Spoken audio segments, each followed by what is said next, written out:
வணக்கம் ராதிகா. மாநிலங்களவை தேர்தலை முன்னிட்டு அரசியல் கட்சி தீவிரமாக செயல்பட்டு வரும் நிலையில் அதிமுக சார்பில் மூத்த தலைவர் தம்பிதுரை ராஜ்யசபா வேட்பாளராக தேர்வு செய்யப்பட்டுள்ளார்.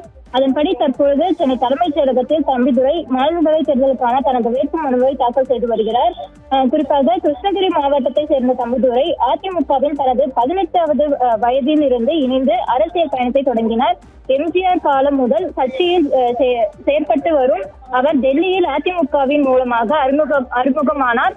குறிப்பாக இவர் 6 முறை நாடாளுமன்ற உறுப்பினராக தேர்ந்தெடுக்கப்பட்டுள்ள தம்பிதுரை கரூர் தொகுதியிலிருந்து 4 முறை எம்பியாகவும் வெற்றி பெற்றுள்ளார். குறிப்பாக 2009 மற்றும் 2014 லோக்சபா தேர்தலில் அதிமுக சார்பில் போட்டியிட்டு வெற்றி பெற்றுள்ளார். தொடர்ந்து அவர் 1985 முதல் 1989 வரை நாடாளுமன்ற குழு துணைத் தலைவராகவும் பின்னர் லோக்சபா துணை சபாநாயகராகவும் பதவி வகித்து வந்தார். மேலும் 1998 முதல் 1999 காலகட்டத்தில் அடல் பிஹாரி வாஜ்பாய் தலைமையில் மத்திய அமைச்சரவையில் சட்டம், நிதி, நிறுவனம், விவகாரம் மற்றும் தரைவழி போக்குவரத்து துறைகளில் மத்திய இணை அமைச்சராகவும் பணியாற்றியுள்ளார்.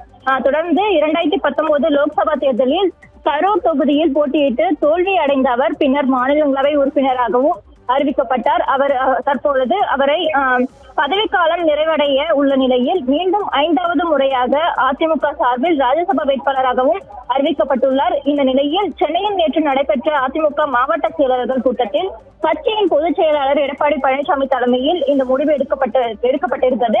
மேலும் அதிமுக பாஜக கூட்டணி அமைந்துள்ள நிலையில் ஒரு இடம் அதிமுகவிற்கும் மற்றொரு இடம் கூட்டணி கட்சிக்கும் என ஏற்கனவே தீர்மானிக்கப்பட்டிருந்த நிலையில் அதன் அடிப்படையில் தற்பொழுது கூட்டணியில் உள்ள பாமகவிற்கும் ஒரு மாநிலங்களவை சீட்டு ஒதுக்கப்படும் என அறிவிக்கப்பட்டிருந்தது. அதன்படி தற்பொழுது மாநிலங்களவை தேர்தலுக்கான அதிமுக வேட்பாளர் தம்பிதுரை எடப்பாடி பழனிசாமி முன்னிலையில் தனது வேட்புமனுவை தாக்கல் செய்து வருகிறார்.